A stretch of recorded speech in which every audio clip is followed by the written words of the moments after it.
Hey, ladies and gentlemen, happy trails. I am on the road. I'm headed to flying to Nashville tomorrow. We're gonna get the new used van here on hopefully Sunday or Monday. So I'm kind of camped out here in a motel for the night. Um, but happy Friday, everyone. Hope everyone is doing well out there in the world. We are Student Loan Justice. We are the first, the oldest, and the largest, and the only true grassroots group fighting only and absolutely for student loan justice. We've been around since March 2005. You may have seen us on 60 Minutes in the New York Times. We've broken stories in the Wall Street Journal, Fox News, MSNBC, you name it. Hopefully you have seen us around. So I hope everyone is doing well out there in the world. If you have any questions or comments and you're watching us on Twitter or on Facebook, then by all means, throw your questions, comments, editorial opinions, or otherwise out there. And if I can see them on Facebook or on Twitter, which is not always guaranteed, I will very happily respond to them. So tonight, I've got a little bit of a bone to pick here tonight. Something came up over the past day or so that you may want to be aware of. And this is a pretty long story, and I want to try and keep it short. So I'll probably cut out some bits that otherwise I would like to include, but I'll hopefully keep this to no more than about 10 minutes or so. So there's a group called the Debt Collective. They've been around since, I think, 2011. And they've been fighting for the cancellation of all student loan debt. And so the history of the group is that our history with this group is this. So I lived at Occupy Wall Street. I was one of the occupiers there for several months, over 2 months. Well, one day this group came onto the park calling themselves, I think it was either Strike Debt or maybe the Debt Collective. I can't remember what they called themselves at that time, but it was the Debt Collective. They came and some media people came and they did a thing for about an hour or two and then they left. Now, here's the funny thing that happened with that. And first of all, we're all for canceling student loan debt. Hopefully, it was this group that started the petition, change.org cancel student loan petition, that launched the idea of canceling student loans by executive order into the zeitgeist. But anyways, hopefully you know that we are fully on board with canceling student loan debt. However, we know, having looked at this problem for many, many years, after about the first 2 years, it became very obvious to us that probably nothing meaningful good would happen with student loans unless and until we got the constitutionally enshrined right of bankruptcy back. So bankruptcy lies at the core of the entire student loan scam. You could say the removal of bankruptcy and also the removal of statutes of limitations, but as far as the constitutional arguments go around this issue, bankruptcy is it, because the founding fathers called for bankruptcy, uniform bankruptcy laws in the Constitution, had the power to raise an army and declare war. So we recognize that very early. And we've been fighting for that almost exclusively until recent years. For 2006 or 7 through the current day. So this group, Debt Collective, came to Occupy Wall Street. They did their little, pose for the cameras and do the press release and all that kind of thing. And great, that was great. But here's the thing: just before Occupy Wall Street happened, there was this collection agent, this collection industry operative by the name of Jerry Ashton. And he came kind of worming his way onto our Facebook group and I think other groups at that time, our Yahoo group maybe.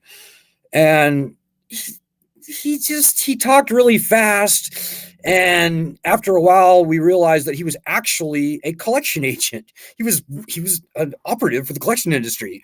And so I had a back and forth with this guy, Jerry. And at one point I was like, look, Jerry, and he was a really nice guy, I have to say also. But at one point, this isn't about being a nice guy, guys. This is about solving the student loan problem. So at one point I said, look, Jerry, bottom line is this. Either you write a piece calling for the return of bankruptcy protections to student loans, or I simply don't believe you. Because prior to that, he was like, oh, yeah. No, I totally believe bankruptcy should be returned. Oh, yeah. He talked pretty fast. And so I was like, oh, okay, Jerry. And something just didn't smell right to me. I was like, okay, if that's true, well, you write. And he wrote a blog in a collection industry magazine. I said, you put that pen to paper and you say that publicly, and I'll have any kind of a reason to, trust you and let you hang out in our group.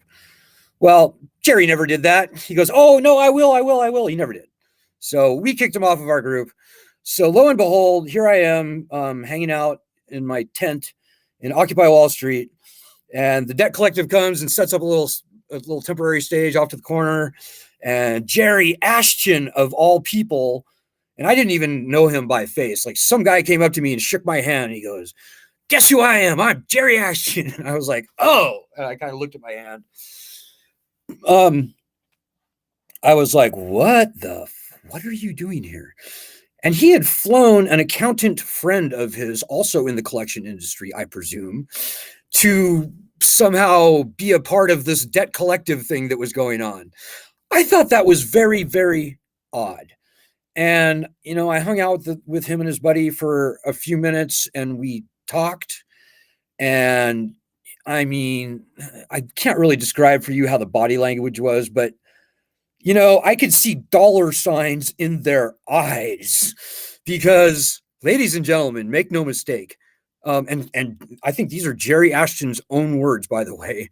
Student loans, with the unique exception to bankruptcy discharge and also statute of limitations, they're the golden unicorn of the student loan collection industry. Like, the one thing the student loan collection industry does not want is bankruptcy return to student loans. The one thing the collection industry absolutely does want, and this is where the dollar signs come in, the student loan collection industry absolutely does want to see a mass default on student loans where everybody stops paying, as long as bankruptcy and statutes of limitations remain gone from the loans. It's the golden unicorn of the collection industry. So after a couple of minutes, I could tell this guy was just as disgusting as I had suspected when I interacted with him online. And I was like, no, I'm not doing this anymore. And he's like, oh, no. And he literally took a handful of money, like $10 or $20 bills, and he literally shoved it in my coat pocket. And it's like, okay, man, you didn't touch it. Everything's fine. Love what you're doing. so I was like, ugh. And I turned around. I literally turned around, and the first person I saw, I was like, here, take this money. I literally gave the money away because no, I'm not. There was nothing that was right about that whole thing.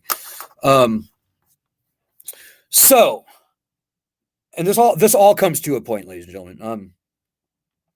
So shortly, maybe a couple months, 4 or 5 months after Occupy Wall Street, I'm back in Tacoma. And I see that this debt collective people, they're doing something called the Rolling Jubilee.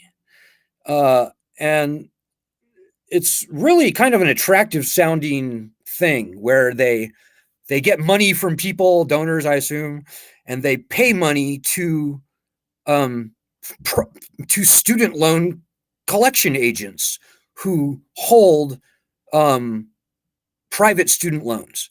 So they buy this debt from the collection industry, and then they cancel the debt. And the whole selling point is, hey, we canceled like $10 million, and we only paid like $20,000 for this debt because it was pennies on the dollar. And then we canceled all the debt. And oh, think of all the people that we helped. And other people have done this thing too, like the guy John, what's his name, the English guy that was on the Daily Show. Where so, it's, but the Debt Collective was the first people to do this. Here's the thing about that, ladies and gentlemen. What they were doing and what they still are doing today, Debt Collective, is taking money from people and buying essentially worthless, long since defaulted, long since past the statute of limitations, private student loan debt that was legally unenforceable. The loans were dead. This was dead paper. This was garbage paper. They probably would have a hard time giving it away. So, taking two steps back from this whole thing, the people whose loans they canceled, they didn't really help them at all because these people were long since done even thinking about these loans. They hadn't paid on them in years, probably hadn't even thought about them in years. They were under no legal obligation to pay. And so I think most people, instead of being like relieved and like, oh, thank you, they were probably like, why did you do that? So whatever, it was just gimmicky to me. And, but another aspect to this is, guys, what they're doing by paying money to the student loan collection industry, they're actually inflating the value of these garbage, old private student loans. They're making them more valuable. So this only encourages and benefits the collection industry. The only people, glad to see this happening are the collection industry. People like Jerry Ashton, and I just Googled him, and he's very connected to this thing. There's many articles that you can see for yourself where he boasts about this rolling Jubilee thing. And anyways, I wrote this whole thing up, and some really good economists, very respectable economists like Eve Smith at Naked Capitalism and Bill Haskell at the Angry Bear blog and others, they republished it because they agreed. This kind of a scam. It's not super harmful. It's not like they're making a huge, it's just kind of a gimmick. It's just kind of a gimmicky thing, not really too impressive. And so ever since then, I'm not going to say I was suspicious about the Debt Collective because of that. It's like, well, it's harmless. It's kind of a marketing gimmick. They're fighting for the cancellation of student loans. Okay, fine. But, ladies and gentlemen, we've been doing this for 18 years now, and we're not stupid. And anybody who's been studying this issue for any length of time, in an honest way, comes very quickly to realize that bankruptcy protections lie at the core of this student loan scam. And this is most apparent here today. When finally, our petition took off and people and, leading senators like Elizabeth Warren, Chuck Schumer, embraced and advanced the concept of canceling student loans by executive order, it was pretty exciting. And, we really got our hopes up. But the fact of what we've seen, what actually has resulted, is clear and obvious evidence that, like we believed way back in 2006 or 7, as long as the constitutionally enshrined leverage of bankruptcy remains gone for the loans, we're not going to see any meaningful student loan cancellation. What we'll see are these election year gimmicks, probably designed to fail, is my hunch. I don't think Biden ever wanted to cancel loans. Power does not give up power readily. That's always been true. And so is it true for the federal student loan program.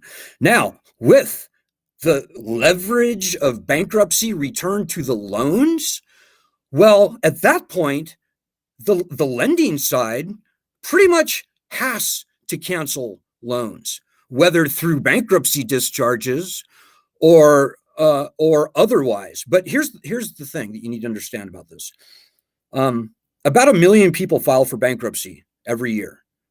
for all loans, for the entire country, all reasons, all debt, about 1 million people. There are 38 million federal student loan borrowers in the country who are underwater on their loans. I would say probably half or more of those people were very underwater. Like 60% weren't even making payments before the pandemic. So these are very, very distressed borrowers. Let's say 25, 30 million people who are just absolutely, their butthole is clenched when they think about their student loans tonight. These people would be very inclined to file for bankruptcy if there was no other option. So no president, not Joe Biden, not Donald Trump, not any president in U.S. history has ever presided over a wave of bankruptcy filings more than maybe a couple million, I think, in a year. The Great Depression being the high point. Well, to imagine 5, 6, 7, 10 million people filing for bankruptcy on their student loan because of their student loans primarily, that would overwhelm the bankruptcy courts. It would be the largest wave of bankruptcy filings in U.S. history, probably world history. I don't know. Certainly in U.S. history by a lot. And by the way, those people who file, they're going to bring other debts into that bankruptcy with them. They're going to bring in car loans and other loans and stuff. So that would have a huge, that would cause a huge ripple across the financial sector in this country. Would be very bad for the banks, but no president is going to be the president who presides over that. Certainly not Joe Biden. So returning bankruptcy protections will force the president, the Department of Education, to A, cancel loans very broadly, very widely, very meaningfully, B, run those ridiculous, crappy IDR programs as they're supposed to, where most of the people make it through, instead of the overwhelming majority of people not making it through, and a universe of other very good things that can only happen when the lenders operate with good faith. You know, that's the most important, I think, thing that I say every night on my live streams. So back to the story. We've seen many groups come and go over the years, guys. We've seen some very dirty groups, like that's like currently the student debt crisis group. When that group started out, they had operatives coming onto their group from something called the DCI group. They were clearly and obviously infiltrating our group and whispering in people's ears saying, oh, no, we shouldn't be fighting for bankruptcy. No, we shouldn't be fighting for bankruptcy. No, bankruptcy is terrible. No, we should be fighting for cancellation instead of bankruptcy. So we've seen these people in action. These people are out there. They're our opposition. They are certainly out there.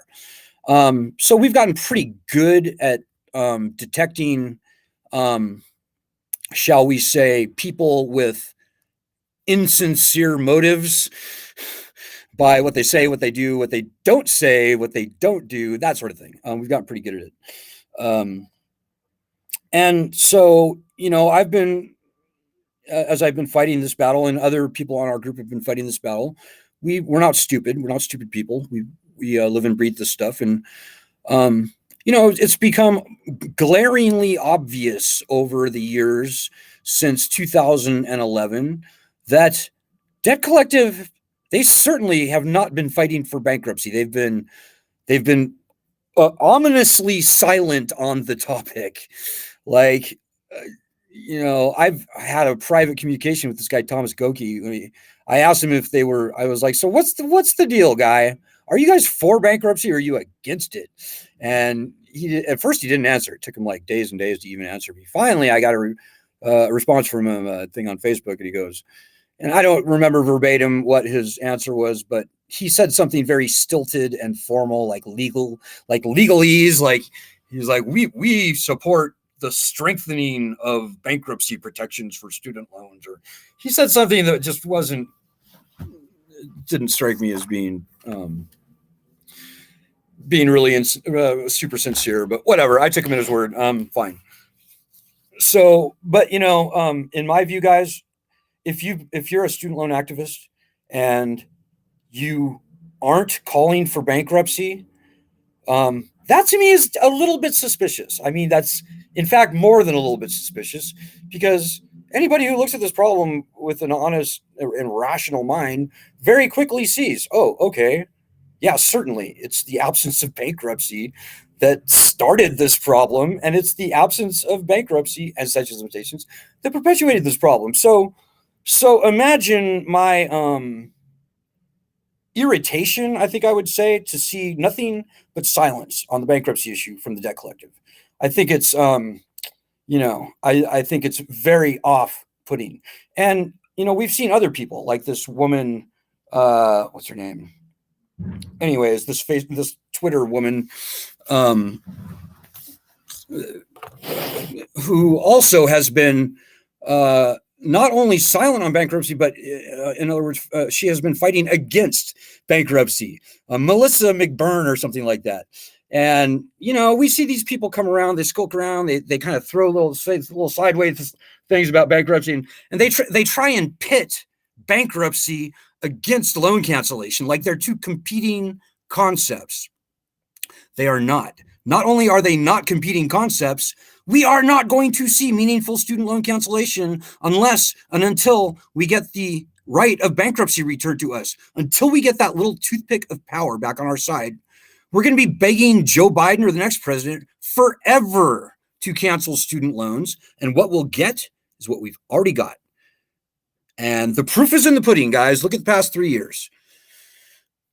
So I've held my tongue about this debt collective group for years on this. I've been very wary of them.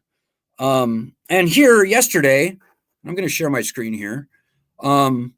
Out comes the debt collective with a thing on Twitter, where they're throwing cold water. They're disparaging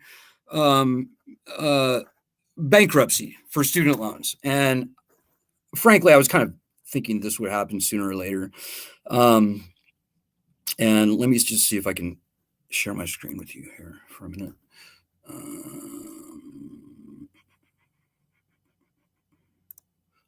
Okay, yeah, here it is right here. And I don't want to put words in their mouth, so I'm just going to bring it up for exactly what it is. You can see filing for bankruptcy isn't a solution to the student debt crisis, but also Biden quite literally made this impossible to do.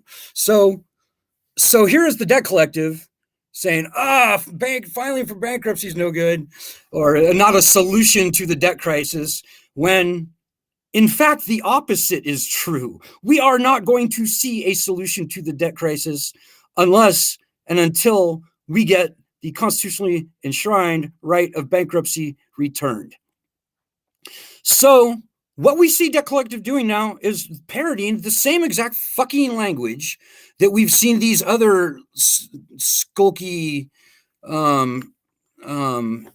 sort of sneaky people doing, like this chick Rayanne Roca, who was working for the group that became Student Debt Crisis, and later went on to the Young Invincibles, I might add. But she was originally coming from the war room of the DCI group. Google the DCI group and like SourceWatch, and you can see what this group is all about. They take money from banks, tobacco companies, and oil companies, insurance companies, probably tobacco. And they create fake grassroots groups, and they try to sway public opinion. And this group, the DCI group, was credited with launching a successful stealth lobbying campaign in the Senate that killed legislation that would have prevented the subprime home mortgage crisis. So that's the kind of snaky opposition that we've seen on this in the past. Well, here we have the debt collective, apparently opposing bankruptcy for student loans as a solution. But what really gets me, guys, is, this is exactly what the collection industry wants. They want to see these loans turned back on and for bankruptcy to remain gone. That's the golden unicorn. That's where they get rich. And here we are, what are we in? Almost May now. the student loan system is going to be turned on. Apparently, interest begins to accrue September 1st. Repayments begin October 1st. And that is exactly the gun whose barrel which we are looking. That didn't come out right. We are on the verge of the collection companies getting their wish, which is to see a mass default in the continued absence of bankruptcy protections and statutes of limitations. So, and I'm not going to make any accusations about the debt collective. I wonder aloud what sort of pressure these people they do business with, I don't know if it's Jerry Ashton or somebody else, but these people in the student loan collection industry that they have business relationships with, what kind of pressure might be being put on these people to be quiet on bankruptcy, or even better, throw cold water on bankruptcy? I don't know. But I think it's a very fair question to ask, because in my mind, there's really only two explanations for why a group would be fighting, arguing, or disparaging bankruptcy for student loans. One is that they're literally fighting for the other side, and they want their interests are aligned with the student loan industry, in particular the collection industry, and that is exactly what we see from the debt collective. Or, I mean, the only other thing that I can think of is just what, they're stupid. They didn't think it through carefully. And I'm sorry, guys, but if you've been working in this field thinking about student loans incessantly for 4, 5, 6, 10 years, you can't claim ignorance. I mean, maybe you can. I think that's probably what we'll see, but who knows? I don't know what's going on behind the scenes at Debt Collective. I don't pay that much attention to the group. All I know is that they are disparaging the return of bankruptcy protections to student loans, apparently, from this tweet. And it really fucking bothers me because, had bankruptcy been returned to these loans in, say, I don't know, 2011, like back when we first had good bankruptcy legislation to fight for, none of this would be happening today. This entire problem would be solved today. And people like you and me and tens of millions of other people would have had to spend the past 12 fucking years dealing with this fucked up debt. So I would hope that people would be taking a very hard look at the debt collective. Maybe ask them the hard questions. Like, are you opposed to bankruptcy? Why do you disparage bankruptcy? Why have you never fought for bankruptcy? Stuff like that. That would be helpful. For any of you people who've been on our group for any length of time, I'm an honest guy. I don't fuck around with this. I'm not in this for the money. In fact, I've lost everything in this battle over the past 18 years. When I started this thing, I had all kinds of stuff: house, RV, cable TV, health insurance, retirement. Yeah, no, I live in squalor now here today, guys. So it pisses me off when I see groups come and they're flashy and they're dancy and they've got a legal department, as I was threatened with from one of the members of their group earlier today when I spoke out against their disparaging bankruptcy, literally threatening me with legal action. I get angry. And you should get angry too. Because it's the fucking nonsense around this student loan issue that has allowed this problem to persist, grow, and take so many years out of our lives. And it's these fucking nonsense groups, these little pretend groups, in my humble opinion, like the groups that I mentioned earlier, student debt crisis. Give me a fucking break. Young Invincibles, fucking fake. These people are all just suck-ups to Washington, D.C. But, Debt Collective, I held some hope out for, that they were maybe the good guys. But, the evidence now is just too overwhelming. And here they are, bad-mouthing bankruptcy, as if on cue. So anyways, I'm going to look for your comments now. I'm going to cut this short. I think I've gone on too long tonight. Anyways. Christina says, Alan, later, can you send that to me so I can show someone? Yeah, I screenshotted the whole thing, everything. And quite frankly, I should write a white paper about all this, describing what I just described to you in far more detail with screenshots and so on and so forth. Melissa McBurn. Yeah, I'm just kind of browsing through the comments here. Monday.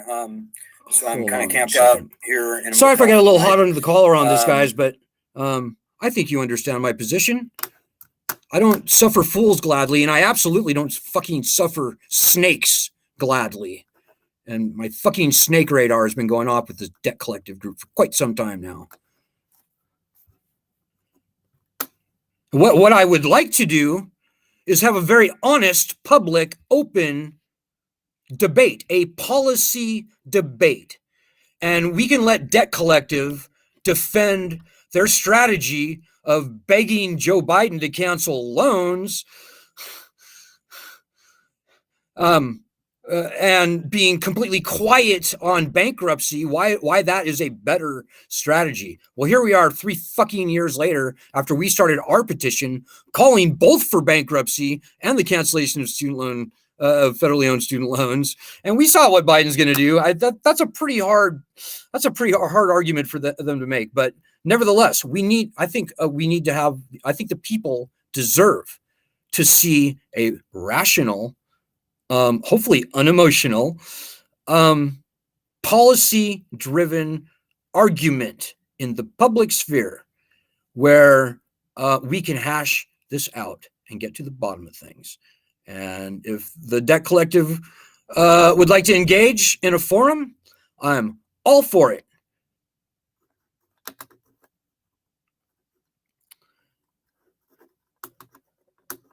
And why on earth, in what universe they see Joe Biden doing anything more than he's done, as long as the threat of bankruptcy remains gone, I'll let them paint that picture for you. And, how they can defend themselves for what we are looking down the barrel of right now, which is a mass default with bankruptcy remaining gone from the loans, how they can justify that. And maybe if they would explain what, if any, influence the collection industry has been putting on them to either be quiet or be against the bankruptcy issue, returning bankruptcy to student loans. I think that's something that people deserve to know. But what do I know? As I said, guys, I care about solving this problem. And that's all I care about. And things that get in the way of solving that problem give me great pause and great concern. So, all right, guys, that's about it for me tonight.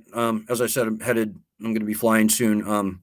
I will check back very soon tomorrow, probably. Tomorrow's Saturday, so maybe I'll take tomorrow off. I don't know. Maybe I'll do a live stream tomorrow if I feel like it. But I certainly will see you all on Sunday, if not. And in the meantime, guys, don't let the nonsense get to you. We know the right path. Tell a friend about this group right here. The only thing that we've been missing over these years have been normal, honest, passionate people fighting with us, normal people. So spread the word about this group, guys. We're pretty much it at this point, it would appear. So I'll see you on Sunday. Have a great weekend. Good luck, Godspeed, and God bless.